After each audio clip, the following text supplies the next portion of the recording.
पर इस वक्त की बड़ी खबर के साथ एक बार फिर से आपके सामने मौजूद है, जहां पर चलेंगे सबसे पहले और बड़ी अपडेट में आपको बताएंगे भारत जोड़ो यात्रा को लेकर जो बड़ी साजिश की गई थी, जिसके तहत कांग्रेस पार्टी के अकाउंट को बैन करने की बात कही गई थी दोस्तों। इसके बाद कांग्रेस पार्टी ने कोर्ट का सहारा लिया है और अगले ही दिन फैसले पर रोक लगवा दी है दोस्तों। बताएंगे पूरी अपडेट। इसके साथ में चलेंगे एक और बड़ी खबर की तरफ, जहां पर शिवसेना उद्धव ठाकरे गुट के चुनाव चिन्ह मसाल को हाथ में लेकर राहुल गांधी की महाराष्ट्र में जबरदस्त एंट्री। छत्रपति शिवाजी महाराज की मूर्ति के सामने माथा टेककर महाराष्ट्र में नई राजनीति की कर दी गई पहल दोस्तों। बताएंगे इसके बारे में विस्तार से जानकारी। उसी के साथ में चलेंगे एक और बड़ी खबर की तरफ, जहां पर हिमाचल प्रदेश के पहाड़ों के अंदर कांग्रेस पार्टी के परिवर्तन की हवा जोरदार तरीके से बह रही है दोस्तों। मीडिया में भी बड़े बड़े दावे किए गए हैं, बताएंगे इसके बारे में दो बड़ी अपडेट। और इसी के साथ में चलेंगे एक और बड़ी खबर की तरफ, जहां पर नवनीत राणा के खिलाफ गैर जमानती वारंट जारी किया गया है दोस्तों। इसी के साथ में चुनाव हारते ही बीजेपी के लोग धर्म की राजनीति करने पर उतर गए दोस्तों। इसके बारे में पूरी अपडेट आप तक पहुंचाएंगे। इसी के साथ में गुजरात के अंदर कांग्रेस पार्टी ने अपने सारे दफ्तर पर लगा दिया है टाइमलाइन। बीजेपी की सरकार जाने को लेकर की गई है बड़ी तैयारी। वहीं पर बड़े व्यापारी के साथ साथ 18 गांव के लोगों ने बीजेपी को वोट नहीं देने का किया है ऐलान दोस्तों। संयुक्त बैनर पोस्टर लगाए गए हैं, बताएंगे इसके बारे में पूरी अपडेट एक एक करके चलेंगे।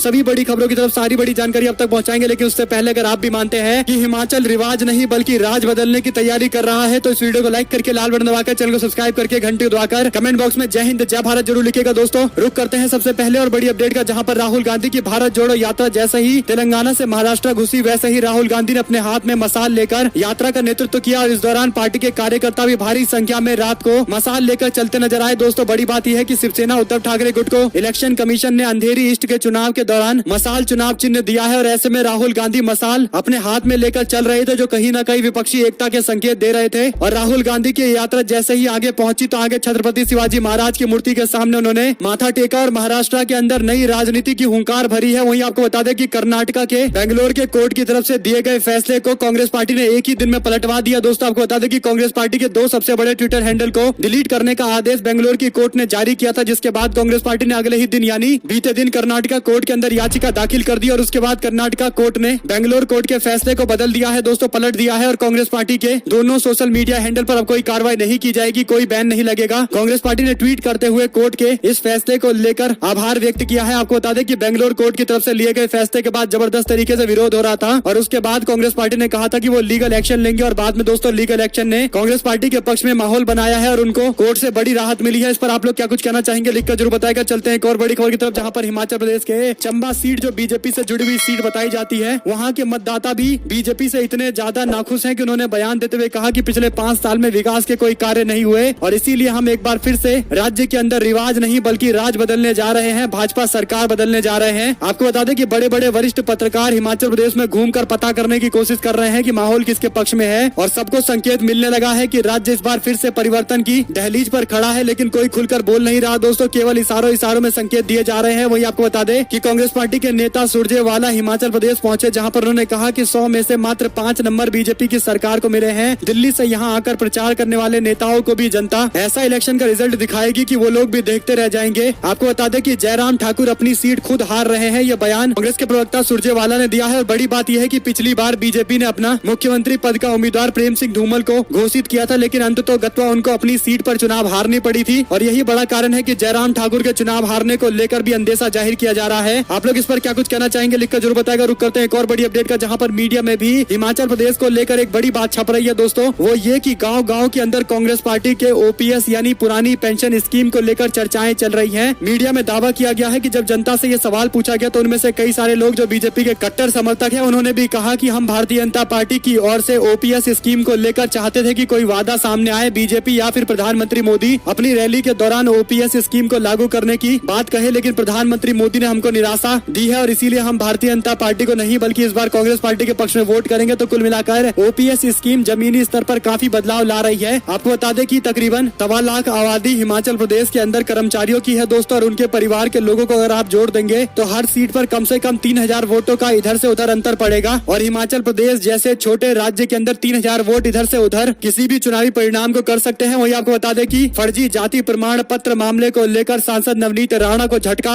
कोर्ट ने जारी किया है गैर जमानती वारंट। आपको बता दें कि मुंबई के मुलिंद पुलिस स्टेशन में दर्ज की गई शिकायत के अनुसार सांसद नवनीत राणा और उनके पति ने कथित तौर पर जाति प्रमाण पत्र में फर्जीवाड़ा किया है दोस्तों और उसके बाद ये कार्रवाई की गई है और गैर जमानती वारंट जारी किया गया है। जल्द गिरफ्तारी की जा सकती है। वहीं पर हिमाचल प्रदेश के अंदर बीजेपी ने आखिरकार धार्मिक कार्ड खेलना शुरू कर दिया। जगह जगह बीजेपी ने राम मंदिर, उज्जैन और काशी विश्वनाथ धाम के जीर्णोद्धार के ये होर्डिंग्स पोस्टर लगाए हैं और राम मंदिर के साथ साथ इन मंदिरों के विकास के नाम पर वोट मांगे जा रहे हैं दोस्तों। तो आप लोग समझ सकते हैं कि राजनीति किस स्तर पर आ चुकी है। एक और बड़ी खबर की माने तो कांग्रेस पार्टी ने गुजरात के अंदर जगह जगह अपने कार्यालय में एक घड़ी लगाई है दोस्तों, जिसके अंदर डेज, आवर्स, मिनट और सेकंड दिखाया जा रहा है, यानी दिन, घंटे, कितने मिनट और कितने सेकंड बाकी है परिवर्तन आने के लिए, पूरी रिपोर्ट दी जा रही है। आपको बता दें कि परिवर्तन का समय इसे बताया गया है, जिसमें काउंट डाउन चल रहा है, जिसमें दोस्तों 29 दिन, 23 घंटे, 39 मिनट और 51 सेकंड पर यह तस्वीर खींची गई है और इसी तरीके से लगातार टाइम घटता जा रहा है और 29 दिन के बाद गुजरात परिवर्तन की तरफ बढ़ जाएगा, बीजेपी की सरकार चली जाएगी। इस तरीके से मैसेज दिया जा रहा है कांग्रेस पार्टी की ओर से अहमदाबाद के अंदर ये लगाया गया दोस्तों। वहीं आपको बता दें कि गुजरात के अंदर आम आदमी पार्टी बड़ी बड़ी बातें कर रही है दोस्तों, लेकिन हकीकत यह है कि आम आदमी पार्टी की टिकट पर जिन्हें चुनाव लड़वाया जा रहा है वो लोग भी टिकट वापस करके चुनाव लड़ने से मना कर रहे हैं। आपको बता दें कि पहली बार ऐसा देखने को मिल रहा है कि नेता बड़े बड़े दावे करते हुए कह रहे हैं कि राज्य के अंदर हम सरकार बनाएंगे और जिन लोगों को टिकट दिया गया है वो लोग टिकट वापस लौटा रहे हैं दोस्तों। कुछ ऐसा ही एक मामला सामने आया जहां पर युवराज सिंह जडेजा, जिसे आम आदमी पार्टी ने देघाम से चुनावी मैदान में उतारा था, उन्होंने अपना टिकट वापस लौटा दिया है दोस्तों और कहा कि वैसे ही आम आदमी पार्टी का काम कर लेंगे लेकिन टिकट पर चुनाव नहीं लड़ेंगे। तो आप लोग समझ सकते हैं कि आम आदमी पार्टी जो बड़ी बड़ी बातें कर रही है उनके उम्मीदवार चुनाव लड़ने तक को तैयार नहीं है दोस्तों, यानी पहले ही हार मानते जा रहे हैं। आप लोग इस पर क्या कुछ कहेंगे लिखिएगा जरूर। एक और बड़ी अपडेट की माने तो द ग्राउंड रिपोर्ट की तरफ से दावा किया गया है कि हिमाचल प्रदेश ने परिवर्तन की हवा को बवंडर बना दिया है दोस्तों, क्योंकि इसके ओपिनियन पोल में दावा किया गया है कि 68 कॉन्स्टिट्यूएंसी में से कांग्रेस पार्टी को 40 से लेकर 42 कॉन्स्टिट्यूएंसी में जीत मिल सकता है, जबकि बीजेपी को 24 से लेकर 26 सीटों पर जीत मिल सकती है और अदर्स को 1 से 2 सीटें और आम आदमी पार्टी को एक भी सीट नहीं मिलेगी, यानी क्लियर कांग्रेस पार्टी के पक्ष में मेजोरिटी की बात की गई है। और इससे पहले पत्रकारों ने भी इशारों में संकेत दे दिए हैं कि हिमाचल प्रदेश परिवर्तन की ओर बह रहा है। एक और बड़ी खबर की माने तो सूरत के अंदर भारतीय जनता पार्टी का अमूमन दबदबा रहता है दोस्तों, लेकिन यहाँ पर एक बड़ी खबर यह आई है कि सूरत के व्यापारी पर अपनी पकड़ के कारण बीजेपी के लिए काफी उपयोगी नेताओं में से एक पीवीएस शर्मा ने मंगलवार को पार्टी की सदस्यता से इस्तीफा दे दिया है। उन्होंने बीजेपी के प्रदेश अध्यक्ष CR पाटिल को लिखे पत्र में पार्टी में अपनी उपेक्षा को मुख्य कारण बताया है इस्तीफा देने का। आपको बता दें कि सूरत में व्यापारियों के संगठन में उनकी अच्छी खासी पहुंच है और व्यापारियों से बीजेपी के पक्ष में वोट कराने के लिए काफी उपयोगी नेता के तौर पर काम करते नजर आए हैं। 2017 के चुनाव में भी उन्होंने बीजेपी को कई सारे सीटों पर जीत दिलाया था दोस्तों, और क्योंकि व्यापारी संगठन से जुड़े हुए हैं तो उनके जाने से बीजेपी को सूरत में भारी नुकसान होगा। आपको बता दें कि जल्द उनके कांग्रेस पार्टी ज्वाइन करने को लेकर चर्चाएं चल रही है, देखते हैं आगे क्या फैसला वो लेते हैं। और एक और बड़ी खबर की माने तो भाजपा के सांसद का अजीबोगरीब बयान, कहा कुछ भी नशा करो लेकिन पानी की कीमत समझो, यानी मध्य प्रदेश के बीजेपी के नेता इस तरीके के बेतुके बयान दे रहे हैं। वहीं पर असदुद्दीन ओवैसी गुजरात में चुनावी प्रचार करने के लिए पहुंचे थे और जिस ट्रेन से वो यात्रा कर रहे थे और जिस सीट पर बैठे हुए थे उसी सीट के पास के खिड़की में आकर एक पत्थर टकराता है, जिसके बाद अफरा तफरी मच जाती है दोस्तों। और AIMIM की तरफ से आरोप लगाया गया है कि पत्थरबाजी की गई है, उनके जान को खतरे में डाला गया है, जिसके बाद रेलवे ने जानकारी देते हुए कहा है कि दरअसल ट्रैक पे काम चल रहा था जिसके कारण वो गिट्टी उड़कर आई थी और शीशे से आकर टकरा गई, जिसके बाद शीशे पर इम्पैक्ट देखने को मिला है। हालांकि AIMIM इस पूरे मामले पर कार्रवाई की मांग कर रही है दोस्तों, लेकिन रेलवे की ओर से कोई और कहानी ही बताई जा रही है। वहीं आपको बता दें कि DG वंजारा जो नरेंद्र मोदी के काफी करीबी बताए जा रहे थे, उन्होंने अब अलग से चुनाव लड़ने का ऐलान कर दिया है। आपको बता दें कि पूर्व IPS अधिकारी DG वंजारा ने गुजरात में नई पार्टी बनाने का ऐलान किया है। प्रजा विजय पक्ष नाम से उन्होंने पार्टी बनाई है। न सिर्फ उन्होंने पार्टी बनाई है बल्कि गुजरात में सभी सीटों पर चुनाव लड़ने का ऐलान किया है। DG वंजारा को नरेंद्र मोदी का काफी करीबी माना जाता है दोस्तों, और उन्होंने बीजेपी के खिलाफ ही मैदान में उतरने का ऐलान किया है। आपको बता दें कि DG वंजारा 1987 बैच के गुजरात कैडर के पूर्व IPS अधिकारी है। गुजरात में रहने के दौरान उनकी छवि एक एनकाउंटर स्पेशलिस्ट के तौर पर जानी जाती थी और कई सारे मामले को लेकर कंट्रोवर्शियल रहे हैं और नरेंद्र मोदी के करीबी रहे हैं, और इसी के लिए उन्होंने जब चुनाव लड़ने का ऐलान किया है तो इस पर अलग अलग तरीके से लोगों का रिस्पांस सामने आ रहा है। वहीं पर आपको बता दें कि नवसारी के अंदर 18 गाँव ने एक साथ मिलकर बीजेपी के नेताओं के बहिष्कार का ऐलान किया है दोस्तों। गुजरात के चुनाव जैसे जैसे नजदीक आते जा रहे हैं वैसे वैसे राजनीतिक दलों के चुनाव प्रचार को अपने तरीके से जनता काउंटर करने लगी है। कुछ ऐसा ही मामला देखने को मिला जहां पर गुजरात के नवसारी में 18 गांव के लोगों ने वोटिंग का बहिष्कार करने का ऐलान किया है। ग्रामीणों का कहना है कि कोरोना काल से पहले आंचली रेलवे स्टेशन पर लोकल ट्रेन आकर रुकती थी, लेकिन बाद में इसे बंद कर दिया गया है। नवसारी के 18 गाँव के लोगों ने विधानसभा चुनाव में बहिष्कार करने का ऐलान किया है। इन गाँव के लोगों ने आंचली रेलवे स्टेशन पर लोकल ट्रेन के ठहराव की मांग की है। ग्रामीणों का कहना है कि कोरोना काल से पहले ऐसा हुआ करता था लेकिन अब ऐसा नहीं हो रहा है, और उनके बैनर पोस्टर में साफ तौर पर यह लिखा हुआ है कि बीजेपी के लोग तो वोट मांगने के लिए गांव में आने की हिम्मत भी ना जुटाएं, और क्योंकि 18 गांव के लोगों ने एक साथ मिलकर संयुक्त बैनर लहराया है दोस्तों, तो बीजेपी के लिए ये भी चुनौती का एक बड़ा विषय बन चुका है। एक और बड़ी खबर की माने तो नोटबंदी को याद करते हुए कांग्रेस पार्टी ने इसे ऑर्गेनाइज लूट बताया। नोटबंदी की 6ठी बरसी पर कांग्रेस पार्टी ने बीजेपी पर निशाना साधा है। साथ ही साथ सुकेश बोला, कहा झूठ साबित हुआ तो फांसी पर चढ़ा देना, अगर आरोप सच साबित होते हैं तो अरविंद अरविंद केजरीवाल को संन्यास ले लेना चाहिए राजनीति से। दरअसल दोस्तों मनी लॉन्ड्रिंग केस मामले को लेकर जेल में बंद ठग सुकेश चंद्रशेखर ने राज्यपाल वीके सक्सेना को एक लेटर लिखा है, जिसमें कहा गया है कि अगर वे झूठ बोल रहे हैं तो उन्हें फांसी पर चढ़ा दिया जाए, लेकिन अगर केजरीवाल झूठे साबित हुए तो उनको इस्तीफा दे देना चाहिए, राजनीति से संन्यास ले लेना चाहिए। सत्येंद्र जैन और अरविंद केजरीवाल को लेकर बार बार सुकेश चंद्रशेखर सवाल खड़े कर रहे हैं दोस्तों, और आने वाले दिनों के अंदर ये सवाल और ज्यादा गहराते नजर आएंगे। वहीं आपको बता दें कि गुजरात के अंदर 5 साल पहले बीजेपी में शामिल हुए कांग्रेस पार्टी के कई सारे नेताओं को टिकट न मिलने का अंदेशा हो रहा है, जिसके बाद उनकी बेचैनी बढ़ गई है। टाइम्स ऑफ इंडिया की रिपोर्ट के मुताबिक 35 से ज्यादा ऐसे नेता है जो 2017 के विधानसभा चुनाव से पहले कांग्रेस पार्टी में थे, लेकिन बाद में पार्टी बदलकर बीजेपी में शामिल हो गए। अब पार्टी पर टिकट के दबाव बना रहे हैं। वर्तमान में बीजेपी के कई ऐसे विधायक है जो पहले कांग्रेस में थे लेकिन अब बीजेपी में काम कर रहे हैं, और ऐसे ही कुछ विधायकों की लिस्ट है दोस्तों, जिसमें कुंवर सिंह बवालिया जो 5 बार के विधायक रहे हैं और पूर्व में लोकसभा के सांसद भी रहे हैं, सोमा भाई कोहली, ब्रजेश मिर्जा, हर्षद रिबाड़िया, सोमा भाई पटेल और इस तरीके के कई और लोग हैं जो कांग्रेस पार्टी छोड़कर आए थे, और भाजपा में अब टिकट की उम्मीद उनको काफी कम दिखाई दे रही है, लेकिन दबाव बनाने की कोशिश कर रहे हैं। देखते हैं ये लोग आगे क्या स्टैंड लेते हैं। दोस्तों एक और बड़ी खबर यह है कि मुख्य सचिव विधानसभा ने खतौली विधानसभा चुनाव को रिक्त घोषित कर दिया है, यानी बीजेपी के एमएलए विक्रम सैनी अब यहाँ से एमएलए नहीं रहेंगे, दोबारा से चुनाव में अब ये सीट जाने वाली है। इसके लिए अधिसूचना भी जारी कर दी गई थी दोस्तों, और बैनर पोस्टर भी हटाए जा रहे हैं, क्योंकि इलेक्शन की घोषणा के साथ साथ यहाँ भी आचार संहिता लागू हो गया है। साथ साथ नोटबंदी के 6 साल, कभी इसका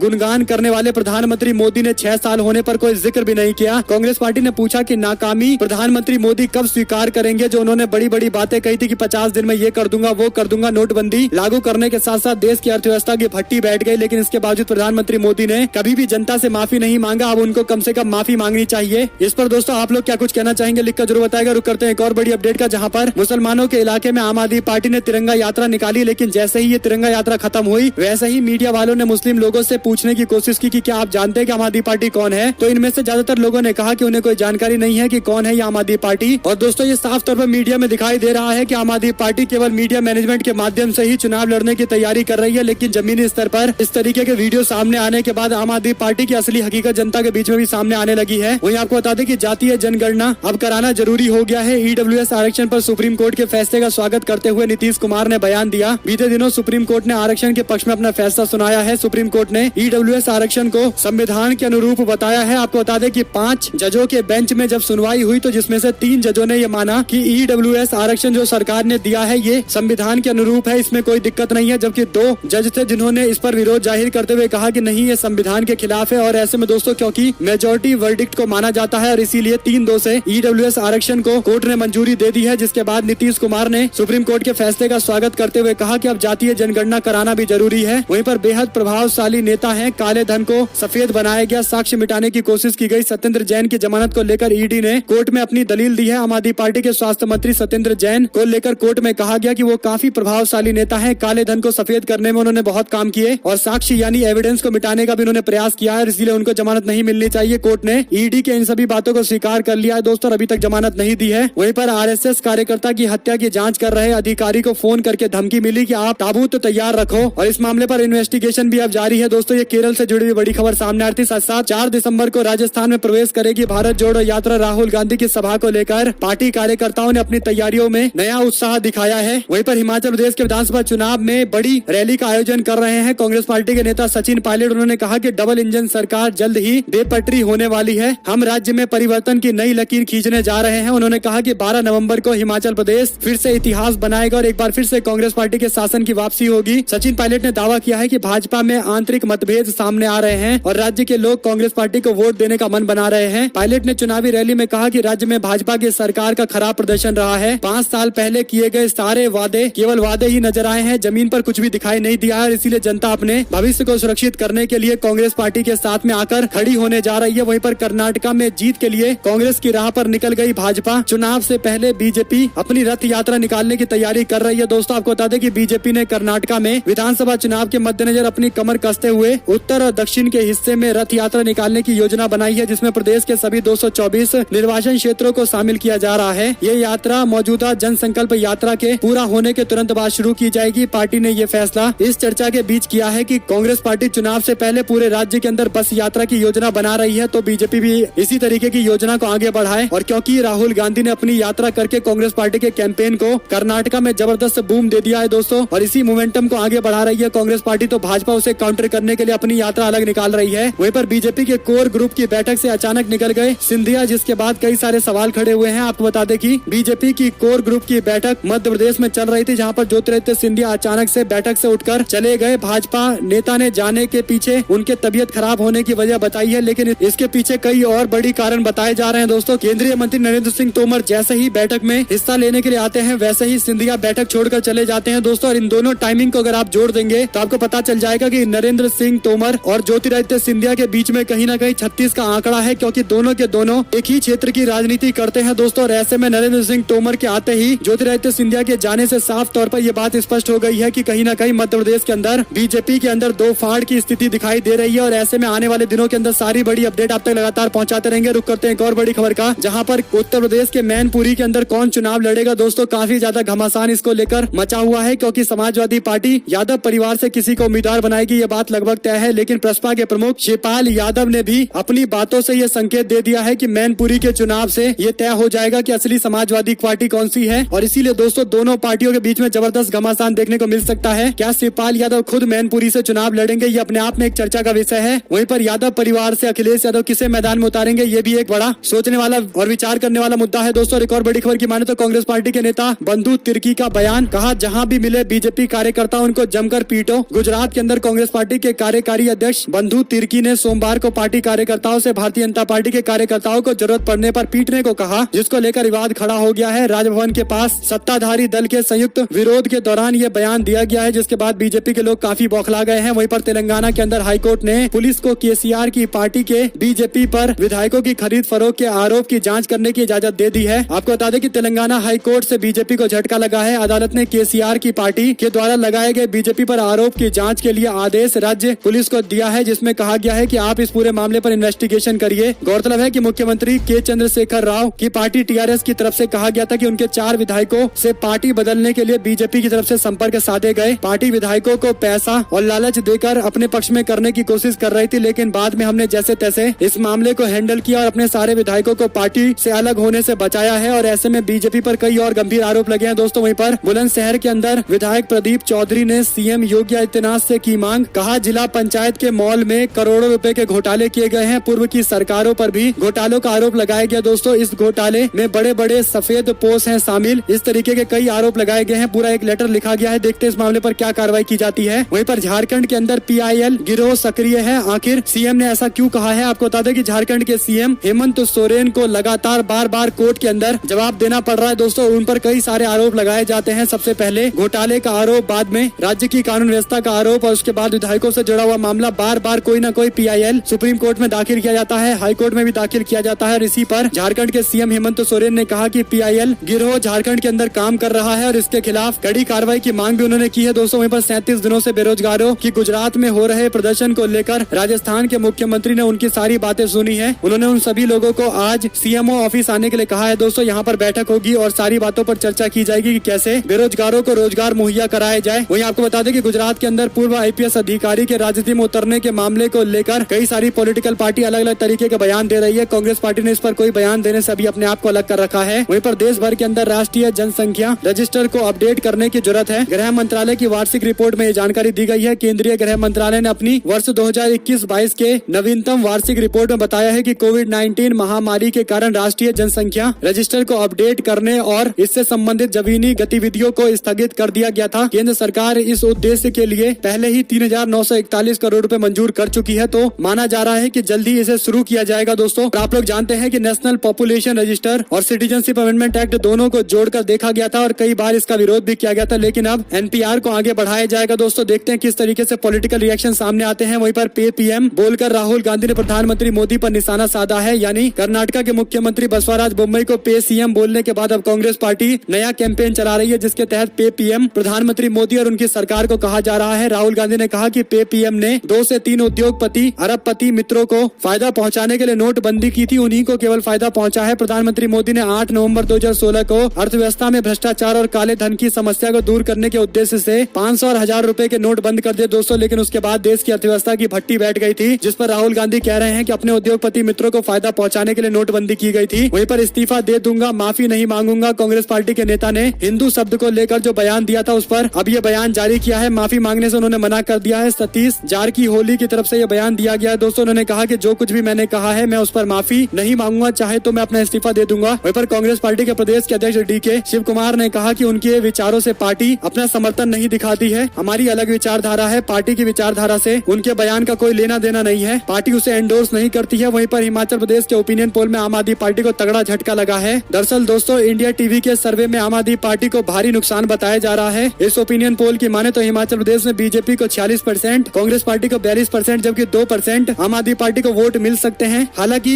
राज्य के अंदर जिस तरीके की हवा चल रही है दोस्तों, परिवर्तन बहुत नजदीक दिखाई दे रहा है। अगर आप लोग को एक भी खबर अच्छी लगी हो तो इस वीडियो को लाइक करके, लाल बटन दबाकर, चैनल को सब्सक्राइब करके, घंटे को दबाकर कमेंट बॉक्स में जय हिंद जय भारत जरूर लिखेगा। बहुत बहुत धन्यवाद सभी लोगों का साथ में जुड़े रहने के लिए। जय हिंद जय भारत।